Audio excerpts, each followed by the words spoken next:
Utie oha extra punk no. Needs FM. MPP Greater Accra Regional Secretary. New Dalai Baka. And Ode Ebae no. Osi NDC for Yamaya Monkonko Petroko for NDC one your chairman Ekasa or New York. NDC no we demonstration. According to the chairman of NDC New York. I say concerned Ghanaians and a clear demonstration. And I say concerned Ghanaians, Kaisu say, Tama His Excellency and Nukufa the Tuaba man, Okajina Independence Square. I see any citizens, my yes, spectators. If citizens in Ghana won't leave you outsider, basically almost sending back already some more Ghana. National dollar, Ghana your dollars is here, national much they walk away. National pressure, Ghana for the two in war outside.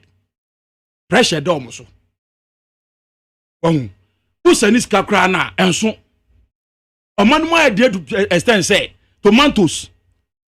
half margarine oko kaswa market at 50 Ghana cedis as you see a dual planting for food and jobs it is a huge banana man for a demonstration now come ke be amambo no so no demonstration which our dream demonstration she ni mboko start demonstration wo krom ha na we mpo de wofa idea betwe mu mbeza me bra say enyo mu no ka kire President Mills na me fa ne crazy say enim say Jipanzin ana here fiana time na mo describe the former president His Excellency Professor J.A. Mills as a somebody who looks like chimpanzee ono no we ntwe hu say president yedi no finti yampa no cho time na His Excellency John Ramama okwa outside no ana this national MP for primary candidate for Hope Sinadoye facing the country any Abua Kokun omuko US eke demonstration a group pejoma ma hofi no obi ka che o say no mu gu Ghana hofi ana sa nya atwum na ye be say ye okroman ye njai sa wono ende afreti wa na wo ka bibia wo but afreti unwa wo ye fi say ade tua wo nua ho a da che be tua ho enti de ka say nsuo hye unwa abodua no wa sebia si wo de ho sa demonstration when they started demonstrations they demonstrating our leaders when they go outside MPP almost started demonstrations so kruma na ti say joma ma ntu kwan no ma ka demonstration no dey go no fi no ma ka dem pa dey aye dey aba power and then the same role ya gesu dey ya say ya president obi enu o ka say ogun krafun fi NDC ni bi anya demonstration concern Ghanaians for and a year demonstration against the hardship Ghana for yekom against the fake promises His Excellency Nekufa promising Ghana for so Ghana will turn to heaven when His Excellency the Vice President catch Ghana for nya say wachi Ghana dollar at the kama IGP and then what is a dollar to a cedi when His Excellency John Dramani Mahama time na e power no a dollar to a cedi 4.8 now so incompetent e bisu mbada tika ejiji ye it was a little about $54 billion and I can point a circle interchange I can point 20 polytechnics I see wo krom ha I can point anya so tuom e kwan ayeye wo krom ha I can point Greater Accra Regional Hospital a renovation you increase the beds I can point the Legon hospital I can point so many projects a little about $54 billion mobile is kind of magic more than $200 billion ubi saban we say a single block of a hospital almost they will not be able to tell you they will not be able to they cannot even tell you infrastructure from my this one dressing one factory when they were in opposition now the minister for trade or catch Ghana for say a government policy now if they come to power they will make sure say every day should be they will build a factory there then when they come to power and you ask them they say no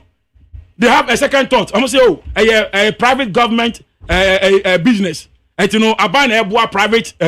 entrepreneurs and government is partnering with private entrepreneur and they are buying no this is what we told us also every conference $1 million and me show me show said the then part omo can say omo ba government policy ye be one district one factory na nkrofo nya adwuma ye na omo ba ye no omo say afidie aye government any private sector any partner ami aye factory ama nkrofo aye adwuma ye say bibi ofa e ban sa na wan fa Ghana fo ndi ne ye aye say wako promise say obesi aso da amanyankopon say nyame ye wadom na say oba president one can change nyame say so be ye wadom na say oya president oba boa Ghana fo so mo say oba say 100 Ghana cedis wo Ghana fo wo woni nyame hye bo no one can change nyame say oboa no be ye president achi a oba say 100 Ghana cedis wo Ghana fo ho nyesa no ka che Ghana fo usi nyankopon boa me na be president Messi aso dan sania David e ka che nyankopon se oboa na so di nkunima obeya we amane no wo ti ase enti no se ende woni Ghana fo ahye bo se me ba Messi district bia Messi factory ho na se oba house no private government area ade no do Ghana fo na benya adwuma but they say who ne say NDC ya boae yan yebu say ye no one district one factory wo hwe Tombinko ende e be gina so NDC dey show masin sika pudwet what are you talking about if you don't know the fact me mention NS chemist ya mo sika pudwet dey show masin e dey boa nde NS chemist can manufacture medicines in this country kina farmer ya boa omo ba yan fa nya dede o ti ase enti no se wo hye bone Ghana fo ahye bo a enya afei no ya de ade na hye onum awie no na afei wo di a wo be hu kwan be fo so a wo be cheche wa no woni Ghana fo ahye bo a make sure say sa bo no be di so ni ya nya twom ekrom ha oh ya African leaders ya nya twom ye be dada Ghana fo wo pe power and some obeka every na wo hwe Guinea ye na ba ya coup d'etat ba yi who opposition you are preaching against a government no what na so ache who preach against hardship economic hardship who preach against insecurity in the country and then who have power the same thing na who preach against who buy who hear the same thing even worse than what your predecessor was doing etija na beba so ti ase who fa obetuma ati ase say time na NDC all power no aho kire ekom wo Ghana ha ebini over mame o so me ba na ma di permit ho me ra ho papa before say under the leadership of President Akufo-Addo enka Ghana for there enka ade friend law ebedi bem wo krom ha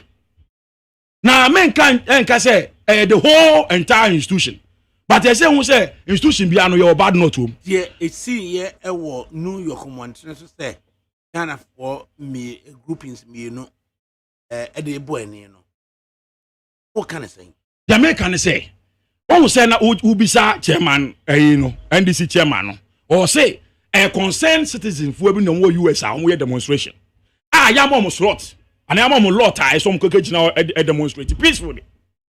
and another Ghanaian concerned Ghanaian for say no of some counter demonstration eti say obunwa me ba ye me bra LPG oti ha me bra MPP so tia ya ma me konwa me ba mo say me ba ansa na oba but ya ma me konwa matra ha din oh ono che say oh me ba ya ansa na oba ni ti no me be bia de ma me say ono kasa da chenchi a me mentina ho e ba ne sa na manfo buo ama mpenifo e wa ha omoto nsa frɛ me eti say wo kɔ na say wo gidi say oh obi ye demonstration be gu wa ban hu fi esa say wo hwɛ kɔ no ɛkɔ so katahye ne proye president ahokyere wo krom ha on there was osori a prayer na ye dware wom ɛna obe renti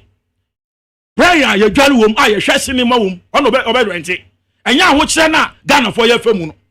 na so be demonstrate esa say pressure da no so wo hwɛ sika o send ba ama ne relatives o hwɛ a double increase ebia na those days no to be send $100 a year the whole year to be send $100